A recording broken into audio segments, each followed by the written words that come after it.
What's going on, everybody? Happy Wednesday. BobbyFi with my man Eric Sheets-Haber. We've got a monster of an NBA slate to go through. Coming off a pretty decent night on DraftKings. Unfortunately, did have the Anthony Simons cold spot in my. I finished 22nd with Simons and Clark in the lineup because I had a lot of I had Van Vliet. I ended up with like 55% Van Vliet on DraftKings, and I ended up with like 40%, or 35% Kawhi maybe. So those were that obviously worked out well. Didn't quite. I also had Plumlee in one of the days. He put up 39, which was huge, and I had him paired with Vooch, so we also put up 50. So it was a nice, beautiful chance for a minute, but just couldn't get there with Simons and the injury on top of it and whatever. Well, let me ask you. I mean, I forgot I really forgot what we were talking about in the live chat. Which, by the way, I really encourage everybody to come to. Is what was it that had you? I mean, because I would never have played that much of Van Vliet once they ruled Powell in. You know, I still thought he was too cheap. And if you look back at every game basically that they play, one of the Toronto players seems to be not necessarily the absolute optimal play, but look at all the 50s and 60s and 45s out of these guys at 7K. It's just they're just all wonderful, wonderful plays. Like, I mean, right. It was and Van Vliet, it was my favorite. He always is because he's going to shoot the ball the most. And I mean, Lowry was also great last night too. You know what I mean? Unfortunately, I didn't play them together, but I also don't believe. I also realize with the backcourt that they're running out there in Orlando, it's just too easy of a game. But I did say that. I mean, I said it on all the shows we did yesterday. I spoke about Van Vliet being high on Van Vliet. I was pretty adamant about it. And I was less interested after Powell. That's true. But I went from like having like 90% of them to having like 55% of them. Anyway, let's jump into tonight's slate. I'm playing pretty big tonight. Actually, I think it's a tough slate. I think people are going to flock to certain things, but there's just so much potential interesting value, and it's almost all in the same spot against the best defense. So it's kind of weird, and it could be a blowout, and a lot of stuff to think about. But Sheets, do you have an overall point of view, or do you want to just go game by game? To me, there's. I mean, I found there are two games that people are going to be gravitating towards, so we'll see where that goes. So let me share my screen, and we'll just get after it. So. I mean, I'll just throw it out there. I mean, overall slate review. To me, there are two spots where all the value is going to come from. One's, well, that's not true. I mean, you never know what's the name can get ruled out. Drummond can get ruled out, and all those stuff. But for me, it's coming from the OKC and San Antonio now. Yeah, that would be based on the pricing. Yeah, for sure. Yeah. And honestly, like there's a lot of really good plays on DraftKings. Which if you look at DraftKings first, like I did today, and then go to FanDuel, you're going to realize it's tougher to make lineups that feel quite as good on FanDuel. Oh, awesome. That's great. That's okay. A little bit interesting. I've got some pretty strong takes that I think might be good ways to differentiate. So we'll get over that at the end. But all right, well, let's jump into it. Let's jump into the Philly-Charlotte game because, look, there's, we have to weigh it now, right? It's always better to have the late swappability, but we also have the risk every now and then of games getting canceled. So it's sort of evening out a little bit. But I still think you want late swappability in general. The problem is I actually do like a lot of pieces in this game, and it's going to depend on what happens with Rozier. On the Philly side, just to start real quick, I think Joel Embiid is going to turn out to be a tremendous tournament play on both sides, and I don't really see how it doesn't work out that way. It's a matchup against Cody Zeller, and then I do expect Bismack Biyombo to get more minutes than people think tonight because I don't see Zeller handling him very easily. Maybe they'll double him a bunch. But I actually find myself a little bit interested in Embiid and Simmons. Curry's the cheap guy you could take a shot on because he can always get hot. But I actually like this matchup for these guys. And Charlotte, especially if Rozier's out and you get more ball minutes without PJ Washington in there, it just might be a little bit even of a quicker game than people think. So I sort of like those guys on the Philly side. How about you? Any interest over there? Yeah. So again, for me, I do like to keep kind of an eye on the slate. So again, if there's going to be this value coming from these other games, then what I like to do is say, okay, you don't play value for value's sake. You play value so that you can play other guys, right? So we're looking at these other games to find these other guys, and I think that Embiid is certainly one of those guys. Like you mentioned, Zeller is serviceable, center, but he's not going to be able to deal with Embiid, and I think Embiid can, he's already flashed. Didn't he throw it 80 points up pretty? Yeah, and he probably would have in the last game too, but they were up by too much. He only played 26 minutes. He put up 60. Yeah, and I'll tell you something else. You mentioned that again, this was kind of lost on me that Embiid is a legit, MVP candidate at this point, considering that he's playing well and his team is doing well. So I feel as though every game, Embiid's an emotional dude, so you get him, you get the right, if you get the right Embiid, you know what I mean, in the right matchup. But just to touch on that real quick, I think the whole season has been the right Embiid. I think he's a different player. I think that we used to get 1 to 1.5 good quarters out of him. Now you get like 3+. Like he plays well pretty much all the time, and he plays hard pretty much all the time. He's in much better shape than he was before. And if you look at just even throughout the season, his production, basically, if there's not a blowout involved, he's putting up 50+. Right. And he's had, the ceiling of 80+. And I mean, I feel like he's actually safe with upside. The only problem is you're just weighing him against the other top tier, which he's a little cheaper than them on over here. Maybe he ends up being a better play on FanDuel where center's tough and you can just sort of lock up trying to win the position. Yeah, there's one. There's one center only play that I have ranked ahead of him, and there's a couple of multi-positional guys that I might have ranked ahead of him too. But yeah, I like him a lot here. I'm operating for now under the presumption that Rozier plays, but again, that's silly, you know what I mean, because he doesn't have to play. I am not going to be playing, just so you know, I'm not going to be playing Cody Zeller tonight. There's just, he's now 5,800 against Embiid. No thanks. Sounds good to me. There's just so many other better plays. His projections too. What's that? His projections are like through the roof too. Yeah, well, someone else can play. So I feel as though this game is. I don't know if I'll get to Simmons, but I definitely would try to get to some Embiid.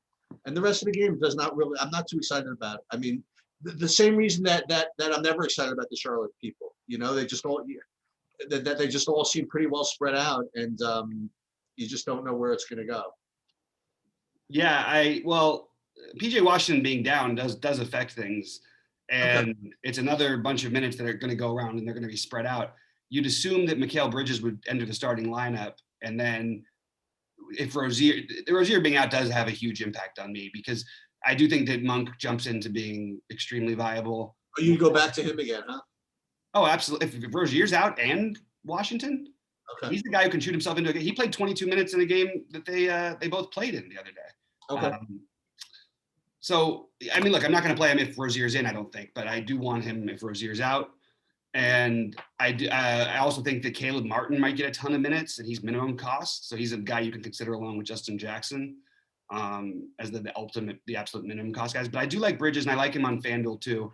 I think there's upside for him. What worries me is that, so I don't buy the minutes. I don't buy that Cody Zeller, that they're going to play anybody else at center other than Zeller and Biyombo while Embiid is in. So maybe they'll just match those minutes, and then while Embiid's out. The problem is then they bring in Dwight Howard or Bradley or whatever, another big guy. And none of these other guys can really play small ball 5, so without Washington there. So it's got to, like, Zeller, I know it's a super long shot. Biyombo, I know it's a super long shot kind of play. What if Cody Zeller picks up 2 fouls in the first 2 minutes? How many minutes do you think that Biyombo is going to play? Like 3,700.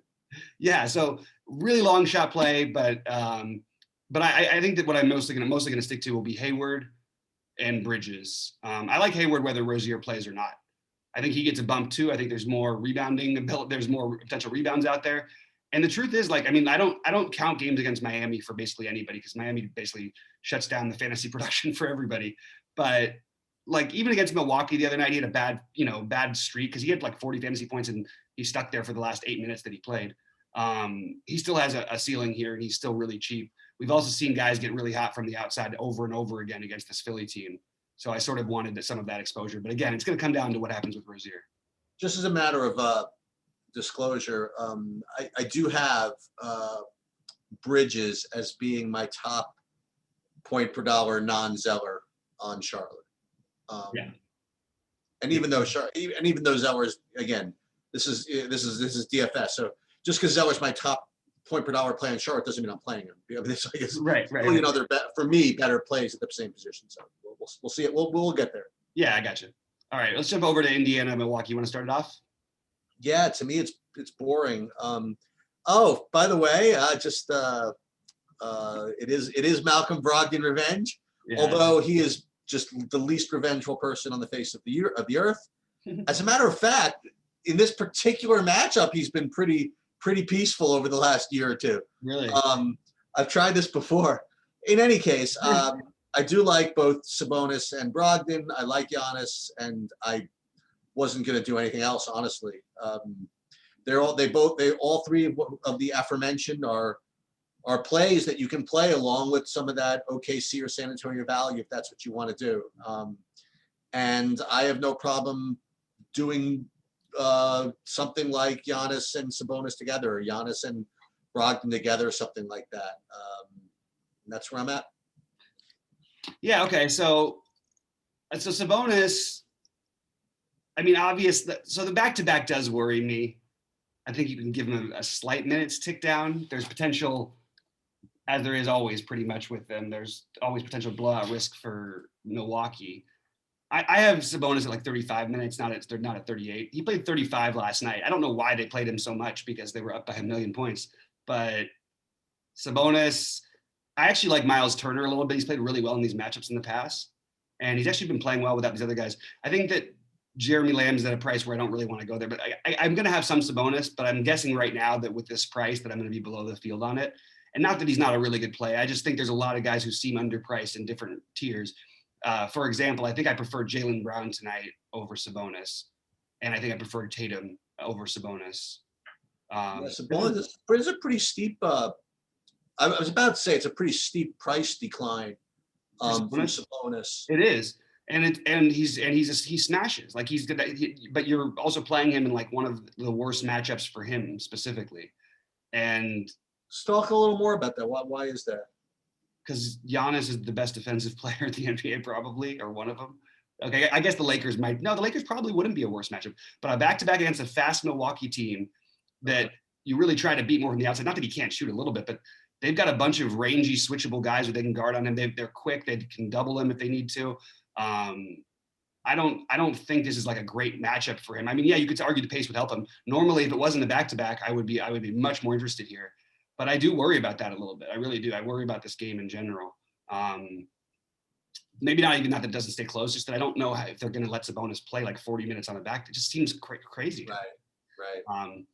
And I like Giannis, but I also don't think this is like the dream spot for him either. And so I have some exposure to these guys right now, but I'm going to guess that it's probably lower than what the field is. The one guy I might be a little higher on is Miles Turner. I feel, by the way, with respect to the minutes, is that if I wouldn't be worried about that with Sabonis because like the only way that he's gonna smash is if the game stays close. And I think that if the game stays close, they're not going to give a crap about the back-to-back. They're playing Milwaukee. You know what I mean? Like I think they'll play him as many minutes as necessary if it's a close game. So I feel as though he played 37 minutes on a back-to-back earlier this season. It's not like I'm not even saying he can't play that. He does play. Right, but what I'm saying though is that if it's like, you know, if Milwaukee's up 15 or something like that in the fourth, you know, then I'd be worried about the back. You know what I mean? Like then maybe Sabonis just kind of shut down for the rest of the game. Yeah, I think fair. But I think if it's close, I think that he could play 40 minutes. You know what I mean? Yeah, I think so too. I also want to say that, you know, occasionally he did play 10 minutes in one of the back-to-backs. Just when you get a guy who looks like he's going to be super chalky, I'm always going to look for other ways on a 10-game slate. And but I do think he's a good play. I mean, I'm guessing he's going to be. As of right now, I would guess he'd be one of the most popular players. The only reason I would say no is just because it's just so easy to jam other guys in. He's 8.3 and he put up 60 last night. I don't know. All right, and it's a game people are going to watch probably. Yeah, okay. Yeah. Speaking of games people are going to watch, so we have how many times have these guys played since that draft? I don't think very many, and who knows what the situations were even. I don't know who was playing or what. I haven't looked at it yet. Yeah, but it'll be a fun game. Luka and Trey. I for whatever reason,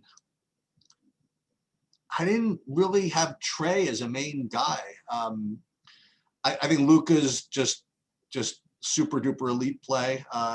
Feel you can get him pretty easily. I think he's gonna be really popular. I think he'll be far less popular than Giannis, in my opinion. Well, I don't know about far less, but right now I think that people are a little bit out on Luka. Yeah, well, they can hand it to me. You're fair enough, Sheets. I'm with you on this one. I mean, the only guy I really, I'm gonna have to do it again. Take Cam Reddish again. So that would be my play. I don't know if I want to do Trae Young. I guess he's fine. I guess there's no reason not to play him. Dallas playing kind of slow, but I don't know. I mean, again, I just, it's kind of stupid to say I prefer Luka to Trae. You know, duh. But I guess Trae's fine. Play him with. You could do it. You could play Trae in a lineup with Luka. You could play them both, and then pack the rest of the lineup with value pretty easily.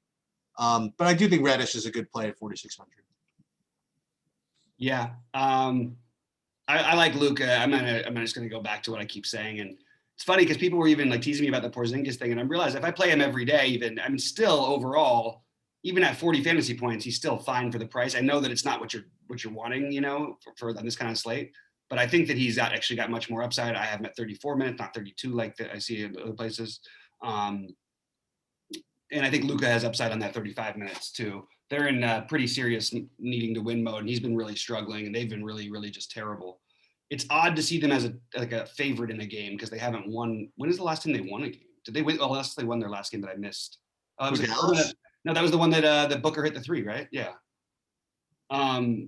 This is a better matchup, even though Atlanta's not as bad defensively as they used to be. This is a better matchup than Dallas has faced in a while. I mean, Luka's last couple games, the games against Phoenix are always going to be slow and drawn out. And this year, Utah's done an incredible job against point guards, and those are his last 4 games. And I also think he's been off a little bit.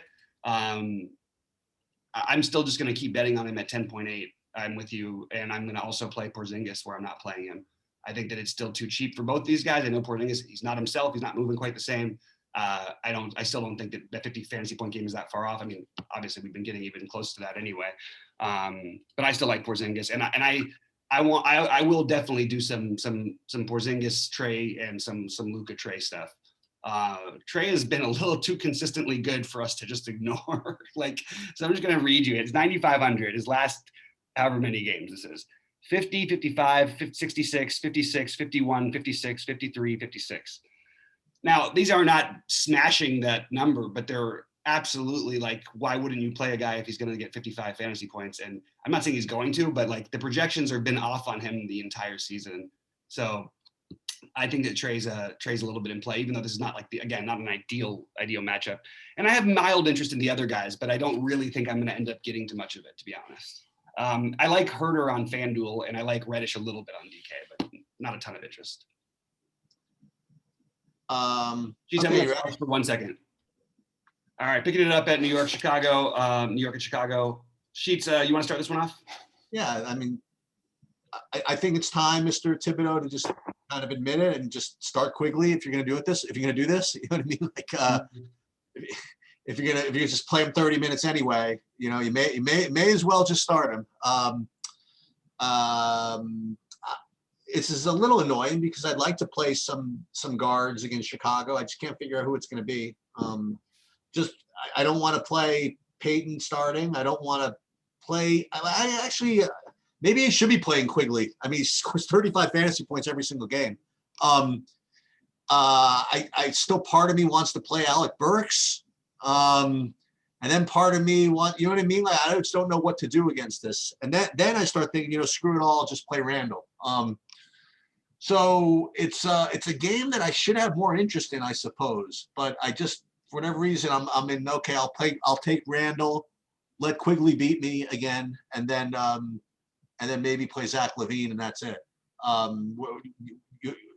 You have any interest in this game? I mean, what do you think? So I like I have mild interest in Quigley. I don't really. I mean, I have to. You know, he has been getting more minutes. It's a great matchup. The problem is they've been losing all those games. So I don't know what that means. I don't know. Can you play like take a long shot on Elfrid Payton? Probably not the best slate to do it. Alec Burks, I don't know. I'm sort of with you. Like everybody sort of feels like, okay, I think the simple answer, especially on FanDuel, is just play Julius Randle. Okay. I like Julius Randle in this matchup, and You know, he just put up 50 the other night in the same exact spot. I don't see why it should be any different, or at least in that range. I also think that I know he didn't play well the last matchup, but I think that Mitchell Robinson is still worth shots at 5K. Feels kind of doesn't feel great. If you ended up with Barrett, I don't think it's the worst thing, but I don't really know. I'm sort of with you. I just think like there's a lot of bodies all of a sudden. So I would need somebody some minutes to open up, because you never know. Rivers could get hot and play 22 minutes. You know, Bullock could have. There's just a lot of bodies. Yep. And on the Chicago side, I do want to play some Zach LaVine. I'm just gonna keep taking shots with him. I know it's not a great matchup. I'm not gonna like load up or anything, but I will have some Zach LaVine Randall lineups on FanDuel and potentially on DK too, but mostly on the DK side of it. It's hard for me to have a ton of interest. Patrick Williams is your Isaac Okoro for the night. The cheap guy who won't play as many minutes as Okoro. I actually like Patrick Williams. Patrick Williams isn't bad though. No, he isn't. Neither is Okoro, by the way. Okoro's really good. Like, I love that. He's part of the reason why they've become a good defensive team, Cleveland. But he just doesn't put up fantasy points, and neither does Patrick Williams. But he's, the minimum cost guy, minimum near guy you can consider. But mostly it would be LaVine. I just think LaVine at 8,500 is kind of enticing on DraftKings, considering, he's basically like 50 about 40% of the time, and no one's going to play him. Yeah, the thing about Rand, I guess we'll look at FanDuel later, but he's not gonna. I don't think he's gonna make it for me on FanDuel. There's like a lot of plays. Okay, well, we'll get over to that later. I actually think that I like him as much as the other ones, or maybe even better. We'll get there. Okay. Clippers, Cleveland. What a disgusting game this is, huh? Is it? It might be the gold mine. One of Kawhi or Paul George might sit. Yeah, that's the thing. And Andre Drummond. Yeah, and Andre Drummond. I mean, we need, we can't really talk about this. Here's what we can do. If you play, if Kawhi's out, play Paul George and Reggie Jackson, or one of the two at least. And if George is out, play the Kawhi or Reggie Jackson. That's what I would do. And if Ibaka's out, which Ibaka. I mean, just think about it. It's back to back. He's getting up there. Yeah. We're thinking about then, but he'd have to be out. I thought he said. I thought it seems like he's out every game. He only played 20 minutes last night, though. I know, that's what I mean. So he probably gets up to play. Yeah, I don't really know if there's a whole lot to do on the Clippers side, and then we need to know about Drummond to figure out what to do on the other side. Well, if Drummond's out, you play Jared Allen again, right? If Drummond's out, you play Jared Allen, probably some Taurean Prince. I still like Garland and Sexton's prices, and this is not the same Clipper defense that we used to see without Beverly. If in fact Paul George or Kawhi sit too, that could make it even worse. What's the status on Drummond here right now? Questionable again. Yeah, I mean, and then that's the worst time to 8 o'clock. They're not going to release it until 7:30. No, I think we'll get a feel for it, is my guess. Okay. And then Isaac Okoro is also your Isaac Okoro for the evening, if you want to go there.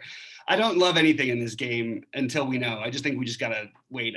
It's that time. It's 9:30 in the morning. We'll figure it out.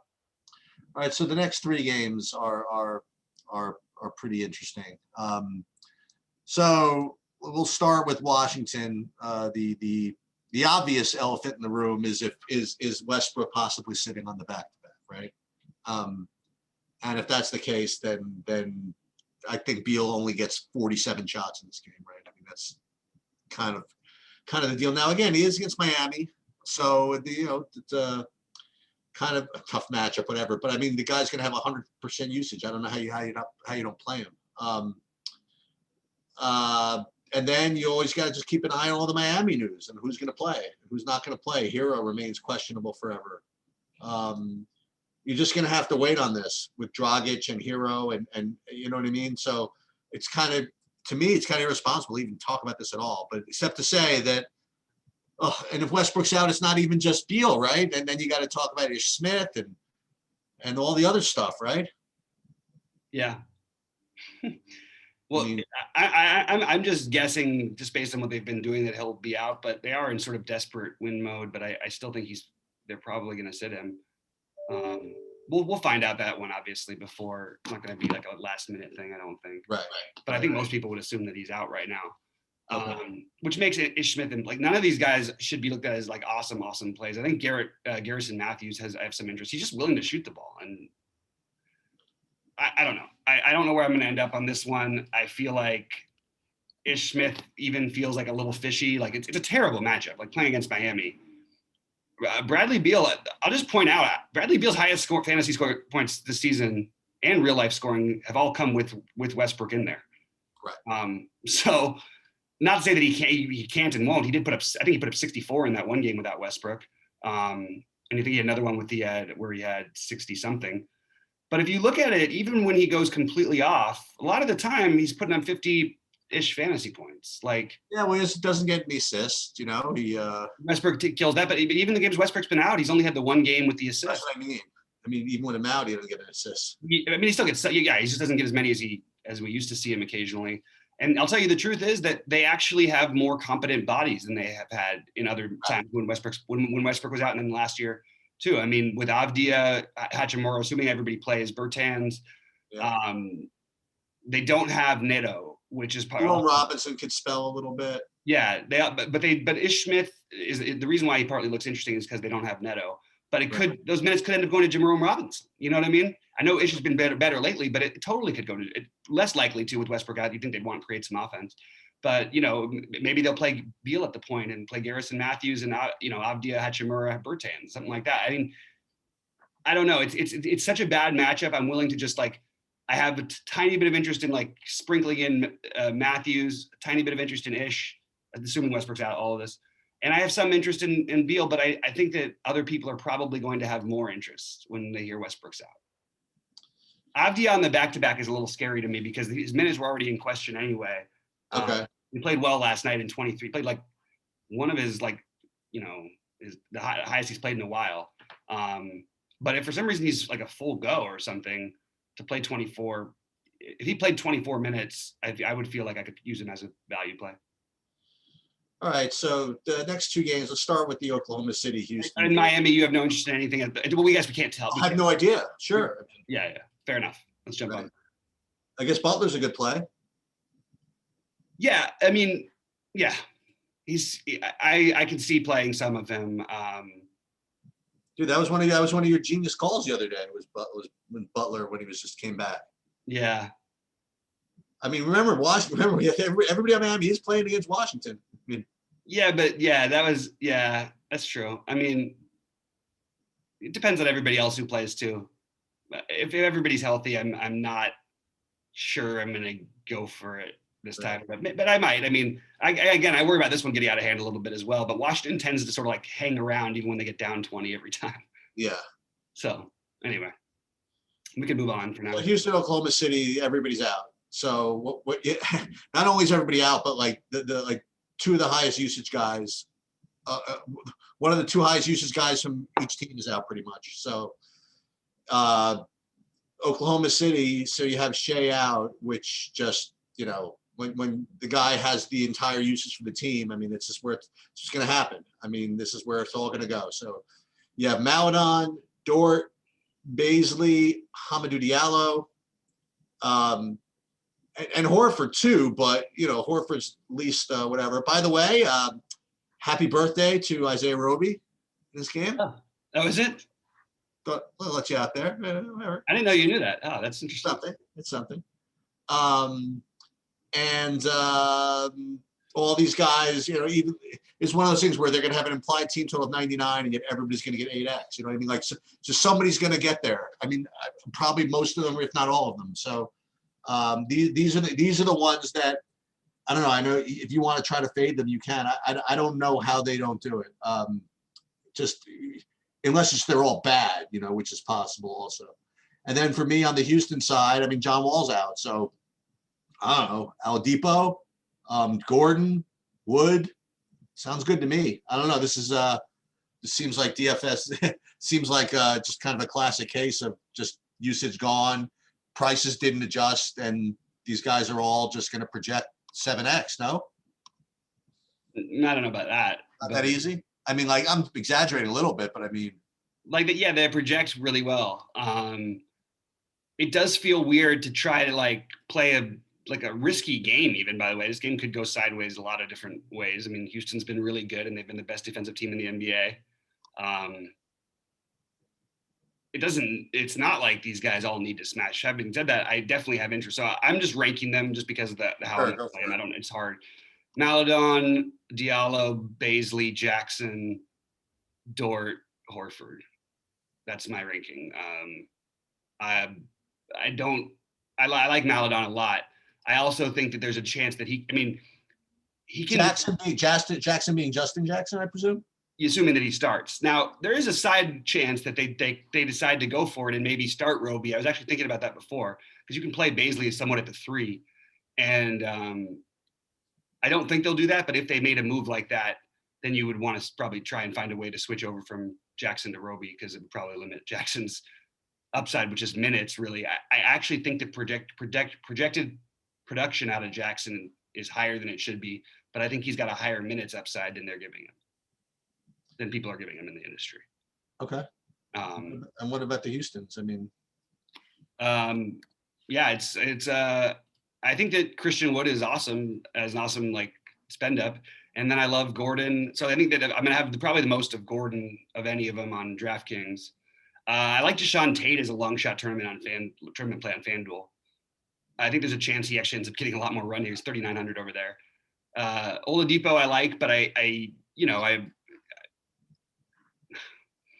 again, I don't think this is like the superior, awesome, incredible matchup. And I just want to point out that other than the first game, which also had no wall too, Oladipo hasn't put up more than he put up 46 in the game. And it's weird because people have talked about how good he looks at times, and I'm like, okay, well, and they did have some blowout-y type of things. I think he looks really good, but he just hasn't, but from a DFS perspective, he just hasn't had to take over full games, right? I mean, but we haven't had Wall in some of those games too, by the way. This is not the first time John Wall has been out, including games like matchups where he scored 27 fantasy points against Washington. Actually, Wall played that one. So I would rank it Gordon, Wood, Oladipo, a little bit of interest in Tate on both sides, but mostly it's on FanDuel. That's pretty much it. I mean, I don't think you need to do the hero DeMarcus Cousins thing, but there's always a chance he puts up like 35 in 20 minutes. I think my opinion is, as honestly in this game, is if it stays close. I mean, Houston's won games and they're trying to win games. I think Oladipo plays like 40 minutes. I really do. I think that Oladipo and Wood are both kind of smashed. I actually prefer them over Gordon. Okay. But I don't know. We'll see. I like both of them as well. So with all that said, right? I mean, this is everybody that we just mentioned are just going to range from 15% to 60% owned, depending on where it flies. But then again, I mean, there's no like one real big standout. Let me just ask you real quick: Oladipo versus Jaylen Brown. I know they're different positions. Well, here's the thing. I like Jaylen Brown a little bit better, and considering the matchup, considering all of it. But we got to talk about construction a little bit, right? Like if you're going to play the Oklahoma City guys, wouldn't you rather run that back with someone from that game, or not really? No, of course it would. Yeah, sure, but like it'd be better. I mean, yeah, you'd like it, but I mean, you're not going to like sacrifice better plays for chalkier plays that you think aren't going to do as well because of it, especially at positions that are the more powerful positions. Yeah, I mean, I definitely regard Brown as better play than I mean, just sight on staring at it as opposed to Oladipo for sure. Yeah, that's all I was asking, and I'm just trying to figure out. Like, I do like Oladipo. I just am starting to think. As a matter of fact, I like. We'll get to him in a minute, but I like DeRozan better than probably the both of them. So yeah, fair enough. Speaking of which, so you get a chance again, dude. You get a chance to play Jakob Poeltl again, right? Not necessarily. Minnesota doesn't have any natural bigs. We don't even know okay. Start. He's 4,800 now, not 3,400. There's back. So what I did, which is to remind myself of the games, is again, I'm not going to play this way, But I just listed these Oklahoma City guys, these San Antonio guys who are going to pop when with what's his name out. So if I had to rank them, I mean, this is a point per dollar thing. I mean, like, but I think DeRozan's the best play, and then Rudy Gay is 4K. I think he's a good mix of, like you said, that maybe you don't want to play what's his name, Podol, because of the lack of a pure big, but like Rudy Gay is like big enough, right, where he could probably get enough rebounds, or whatever it is. At 4K, that's really, really cheap. And then there's the DeJounte Murray and Lonnie Walker. I don't think I'm going to end up paying all the way up to for Keldon Johnson. That's pretty steep price increase for him. He's put up more fantasy points than DeRozan has. No, I'm aware. Lately. I'm aware. But I do think that in the last game, if I'm not mistaken, there was a 30-point game. I think a lot of his, I don't know, I'd have to look at it, but. No, he went off before that though too. I mean, he's pretty much he's averaging, I think, more than 5x right now. So for me, I think they're all in play. I regard them very similarly. Well, maybe a little worse, but maybe not that much worse than the Oklahoma City guys. So look for ownership, but I think all these guys kind of make sense. And on the Minnesota side, I mean, same logic as before, right? So if you're going to play San Antonio guys, maybe it's not the worst idea in the world to run it back with D'Angelo Russell, presuming he plays. And that was really all I was getting to. I wasn't getting to anybody else from Minnesota. Yeah, I need to know if D'Angelo Russell is playing, because then I can get to some other pieces for Minnesota. But okay. if he's not playing, I'm interested in both Jaden. Well, I mean, you didn't think about it, but just a couple extra minutes. I actually think Jaden McDaniels is sort of like a tournament play almost anyway, but there's just too many other options. But he's been playing 20 minutes every game. He's got talent. I think there's still upside on those minutes if he plays really well. And I think you could see a decent game out of him soon. So I just want to throw him out there as a. Actually, you know what? I'm going to make sure I get a tiny bit of Jaden McDaniels just because he's not the guy I like to skip. Okay. I agree. DeRozan's the top guy for the Spurs for me. I did switch over, and I'm starting to play a little bit more DeJounte Murray than I thought I was going to. I don't love it because of the minutes and because I think that they just love Derek White. And I think Derek White's going to play more minutes tonight too. He's played almost 22 in the first 2 games he's played. He's been back. I don't think I'm going to end up getting to him at all. I'm just saying that it's pretty soon we're going to have to start playing him when he's this price. The problem is they just have all the guards, which it leaves me sort of like, okay, I'm mildly interested in Lonnie Walker now. I'm mildly interested in Keldon Johnson. But it's, again, if Derek White wasn't playing tonight, I would have a lot more interest in all of these guys, including DeRozan. And I still like him, but I don't feel as locked as maybe other people do, even though he does seem like an obvious great play and it's a dream matchup. I like Gay. So I have it as DeRozan, Gay, Murray, then Keldon Johnson, more Keldon Johnson on FanDuel, and then Walker and White. But I'm not really planning to play much Walker or White. I just think I might throw him into some of the long shot tournaments. And then these in the last 2 games to me are pretty. I think are sneaky. Actually, one of them's not quite as sneaky, but this first game here, this Phoenix New Orleans game, this is kind of an anti-Sheets game because literally nobody from this game is going to project all that great. You're right. It's not. But I don't know why I just think this way, but I just kind of want to play Devin Booker in this game. And I can't really justify any reason why. He hasn't really ceilinged it much at all this year. And his price is up. And I know New Orleans technically is like better defensively than they were last year, but they have been playing faster. I don't know. And again, this is not the way you're supposed to play DFS, but I just got this feeling that the game is going to be faster than people think, and it could be a Booker game. That's the best I could describe it. So I like them. And then New Orleans, if Ball, I just can't play Bledsoe. I just can't do it. If Adams plays, nah, maybe not. So maybe Lonzo would be my guy from New Orleans if I played the game, and then maybe I guess Zion is fine. Again, nobody for this whole game projects well, but I just feel as though they all should. I don't know exactly why this is. I know Phoenix plays better defense than they're used to, whatever, but I don't know. This is just going to be one where I take a low ownership thing. You know what I mean? Like I'll have some chalky OKCs. I might have a DeRozan and somebody chalky there. And while a lot of people maybe as a pivot off of what's his name, who's that good 8,200 guy earlier, like Sabonis or something like that. Maybe I'll find a way to put Booker in at 8K at 1/1,000,000th of the ownership and take a shot. I don't know. Again, nothing quantitative about this. Just a little more. Just kind of just my vision of what's going to happen. How about secondary events. Yeah. Interesting. I was actually just trying to do, while you were doing that, take a quick look at Chris Paul's game log, which I never got to because it was. Well, he scores 70 every game, right? I mean. No, game log versus New Orleans. Since it was a thing for a while after he left New Orleans, he just started going off all the time. Like he's been pretty great, you know. Like I don't really. Yeah. He does tend to get more up for those matchups, which you get to see, you know, Dallas, Luka, obviously, is when, you know, Jamal Murray, who always provokes everyone. Yeah. And then this is not really one of those kind of situations, but going back to New Orleans, just after, you know, his years there, and when, you know, if there was more fans in there and all that stuff, I think he used to play well in these games. I'm not 100% sure, but probably not going to end up realistically getting much of him tonight, but I will sprinkle him in. I have a little bit of him on FanDuel because I don't like the position as much. And then I have a little bit of interest in Ayton, but probably not if Adams ends up playing.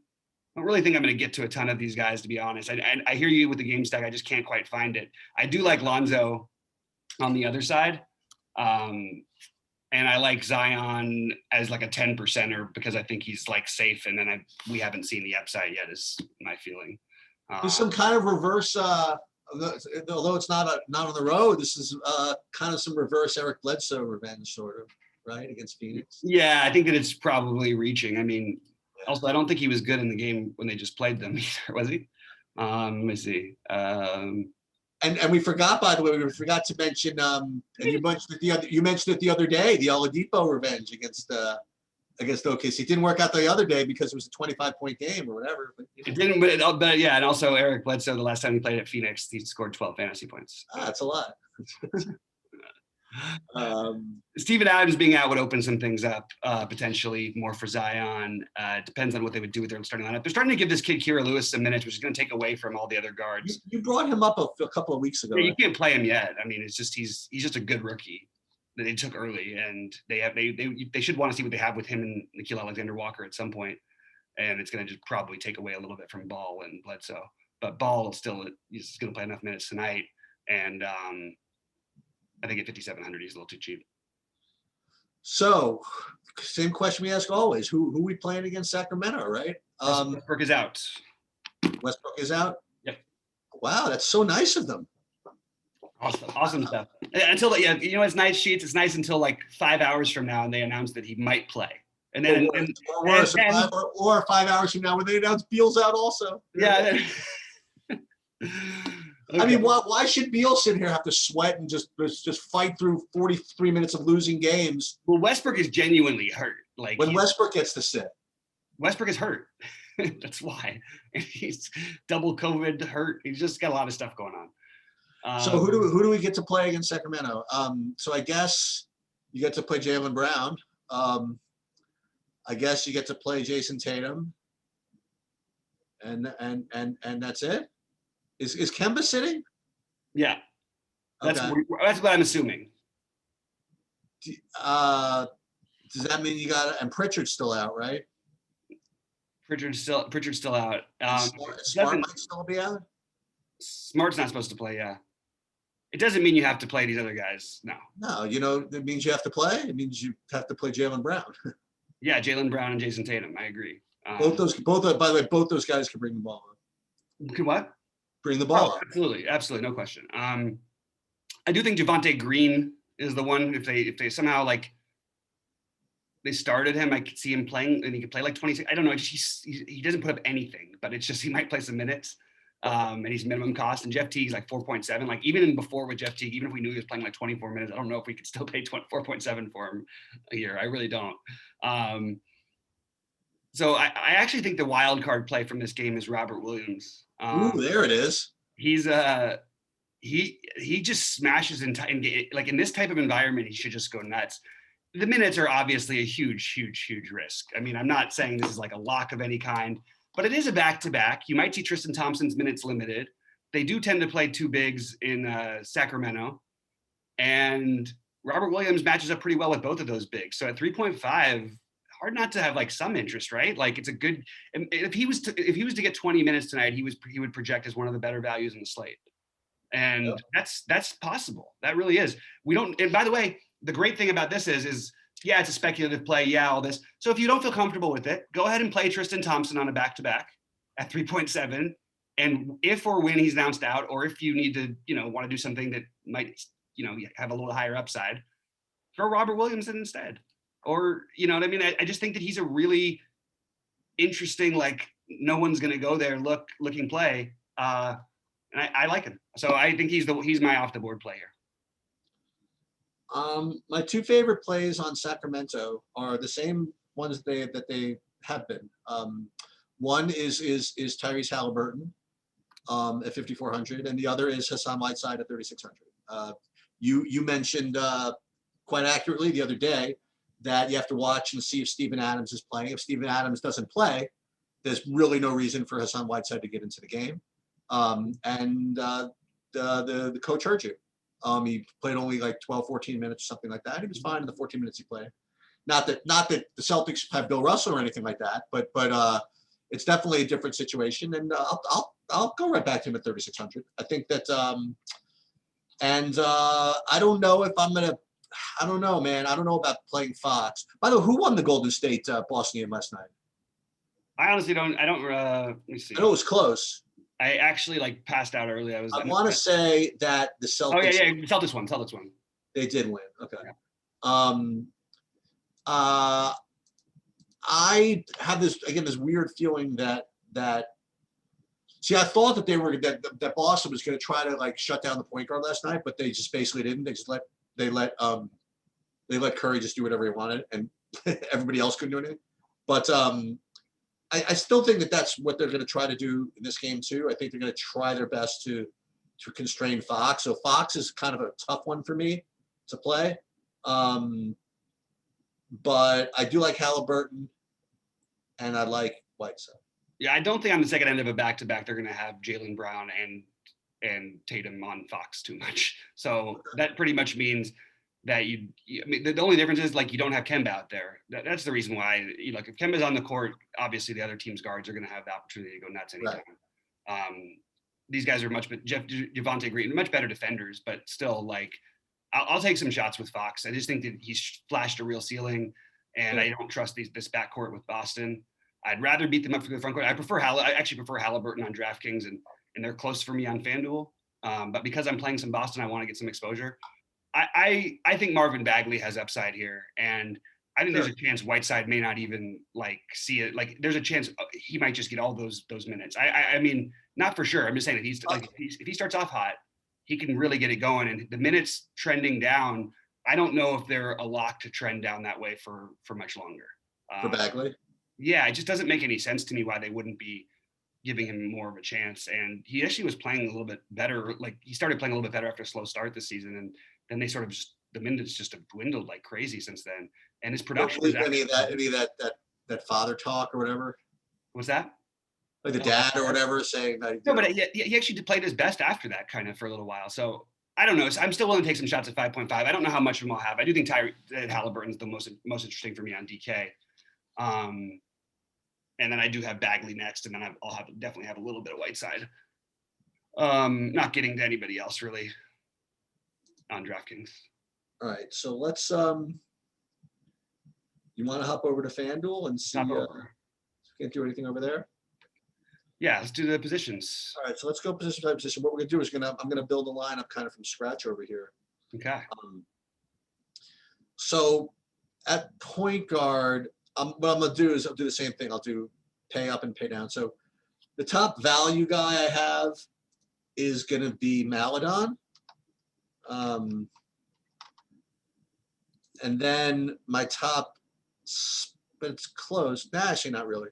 Then my top spend up would be Luka. And then my next two are middlers, are DeJounte Murray and Chris Paul. So I guess again, depends where your construction is. You obviously hate this position as well because you just named some plays that we obviously like. It sucks, right? Am I missing something, or is this position absolutely garbage on FanDuel? Well, I mean, Luka's a good play, right? Is he? Actually, Look at his. Well, he's expensive, is what he is, right? Yeah, I mean, it's just. I mean, he's fine. Like I'm gonna end up playing him because I hate the position, and when I do you that, could play. I haven't looked at Jaylen Brown yet, but you can play Fox, right? Yeah, I have a little bit of Fox and a little bit. The thing is, I think that I ended up with like way more Chris Paul than I thought I was going to end up with. Okay. And I still may not end up with it, but just because I don't like the position, I feel safe with him, fairly safe with him. And Maladon, I'll take some shots there. I guess he's my next most interesting. Ben Simmons, because I don't like this position at all. Like, I mean, it really is. I mean, I feel like I'm playing roulette a little bit with these guys. Like nobody has like the right matchup to really try to attack. Nobody has like the dream spot. Nobody's got like the thing that makes sense. Nobody's price makes sense. Like it feels like too much to pay for Trey. Feels like a lot for Luka even. I mean, maybe we just take our 4.5 to 5.5x and with decent players like Fox and Paul. Lonzo, it's fine. You know what I mean? There's a lot of guys who are just sort of like blah here, right? Maybe you could include in that category Brogdon or something. But I don't really like too much here. Reggie Jackson maybe as a lower play. I'm not in love with DeJounte Murray, but it's fine. Just don't have like a lot on this one, man. Yeah, Luka's tough at 11-5, right? Like if Rozier plays, I might play Rozier. Wait, what did you say? Luka's tough? Yeah, I mean it's just a lot. You know what I mean? It takes away that where if he scores that normal 50 points or 55 points or whatever, that he's no longer like even gotten there for you. But then again, maybe you can just win the position. It's maybe we can revisit it later because I think it's going to unusually tonight. Like point guard is not like dictating my builds on DraftKings on FanDuel. Right. It's like one of the last decisions I'm making, and I don't like some of the other positions either. None of these feel like the easiest smash plays. But you mentioned it earlier when we started the show, is that it's harder to build on FanDuel than usual. Yeah, more than hard to build. It's like the plays just aren't as good. They just you have to realize that they're not going to mathematically work out to make as much sense as they do on the other side. Well, it's shooting guard. They would make it nice and easy for you if Kawhi was ruled out. Because if Kawhi sits in, you can just play Paul George, I think. Yeah, and you could probably do it anyway. By the way. Can you play Beal at $8 million? So I don't think the thing is I actually like this position though. This is one of the better positions because Diallo rates as better value. Yeah. And you've still got DeRozan, and I personally like Kevin Huerter. I'll take my small points. I like Devontae Graham a lot. Ooh, there you go. That's something. I actually think he's going to be really popular by the end of the day because everybody's going to pick up on the fact that this is just kind of silly not to play him at whatever because he had a couple bad games and hasn't made a bunch of shots. If Rozier's out, he's like then they'll really play him. The other guy is Dante DiVincenzo. As much as he sucks and everything, he sucks. He's 4K. He's always 4K. No, he's 4.7 usually. Now he's 4. You sure about that? I'm positive. I'm 100% positive. Actually, I'm not even like 50%. And then you can always play Halliburton. I mean, there's a lot of guys who I'm more willing to, but mostly it's Diallo, DeRozan, Huerter, Oladipo for me, and Devontae Graham. Those guys are going to be most of my lineups. And you've got some Halliburton, DiVincenzo, Jeremy Lambs, Cam Reddish, maybe one or two Bradley Beals or Tim Hardaway Juniors. Tim Hardaway Jr. is pretty reasonably priced too. Oh my God. So small forward. I guess Eric Gordon, right? So Eric Gordon, and then if you don't want to play, even if you do want to play Eric Gordon, you could play the other cheap. You could play Rudy Gay at 3,900. Yeah, a lot of value here. That's why I'm saying maybe you spend up. That's what's going to happen is they're going to end up forcing you to spend up at point guard. Unless again, if George is out, you could play Kawhi. Yeah. Make you can play Kawhi or Paul George anyway, by the way. Yeah. You can play them if they're both in? Yeah, for sure. I mean, I know it's a big slate, but it's like we don't have that many like smash pay up guys. You know what I mean? These guys are 20. These guys are like Paul George is 3,100 less than Luka. You know what I mean? That means that Paul George, you know, if he gets his 45 like he usually does, Luka's got to then score 65 to beat him. Now he could do that obviously, but Paul George is probably going to score 35. Yeah. So at power forward. So as I mentioned, of the more Well, expensive. hold on, I didn't even take any of my small forwards. Oh, I thought you did. I thought you went No. through Gordon and Gay. Okay, go ahead, go for it. No. Keldon Johnson, Gordon Hayward, Okay. Rudy Gay, Eric Gordon. Eric Gordon's my most owned. Jashawn Tate, Jaylen Brown, even though he's way more expensive over here. I just realized after doing some building, you can definitely do some different things like overpay for guys, which might be what we do with Luka over here too. But I do think that both Jaylen and whether it would probably more likely be Kawhi who would be my guess if they sat one of them.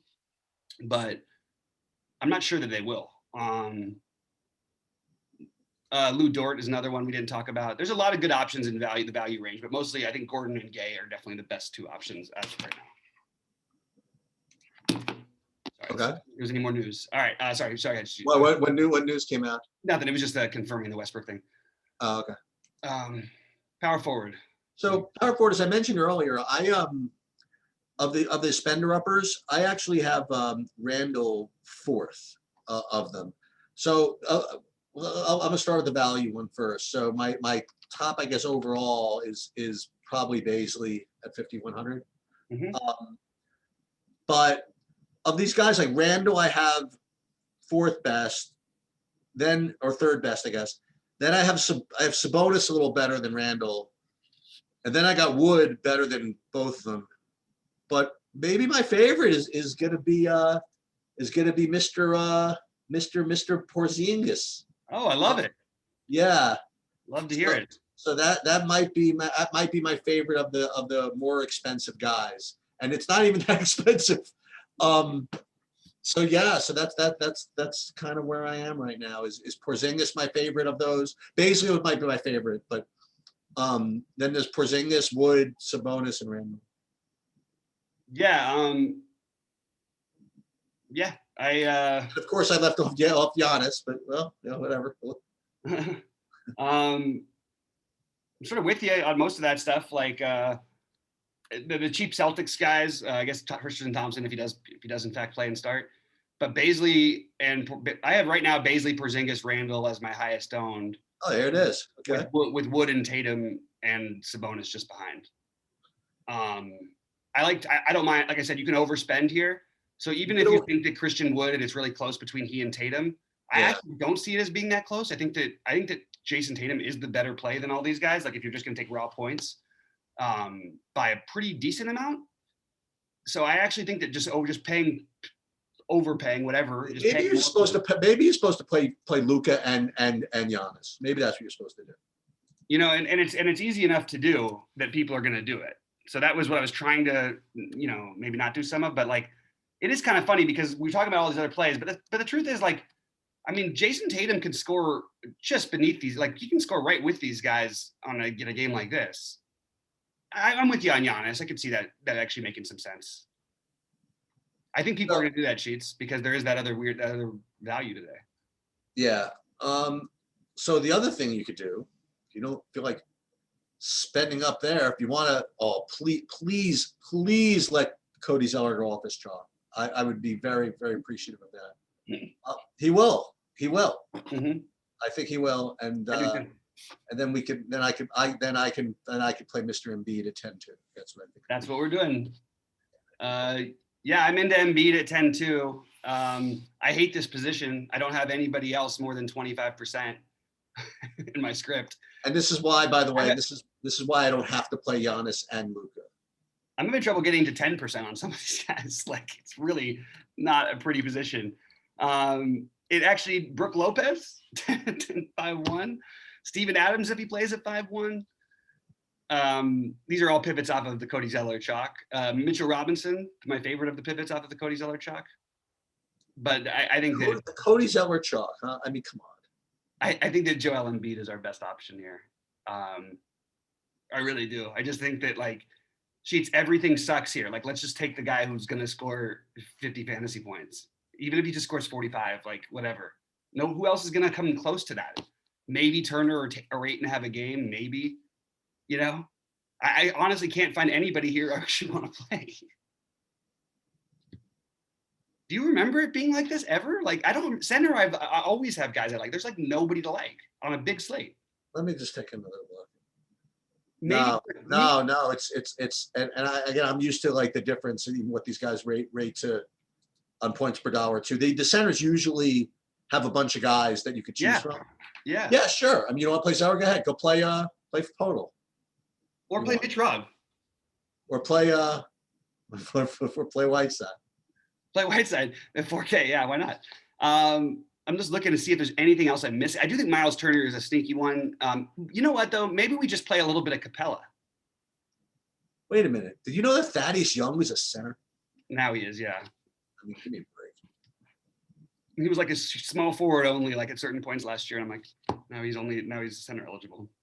He's putting up huge games. Like, I want to say I don't know what to make of it. I mean, the thing is, I just feel like the price is keeping me off of it, but it's pretty, pretty nuts what he's doing. I don't know where all this came from. And it kind of sucks for the other Chicago guys because they really have like given him all the minutes and they run a lot through him. But anyway, all right. So that's a pretty much sums up where we're at now. We will be with you guys at 6 Eastern time today. Yep. And Sheets, we're going to make some money tonight. I can feel it. I think we're going to find out obviously a lot of information. You know where we're going to make it, by the way? Where's that? It's going to be on FanDuel. Yeah, probably going to be on FanDuel with all these positions that we hate.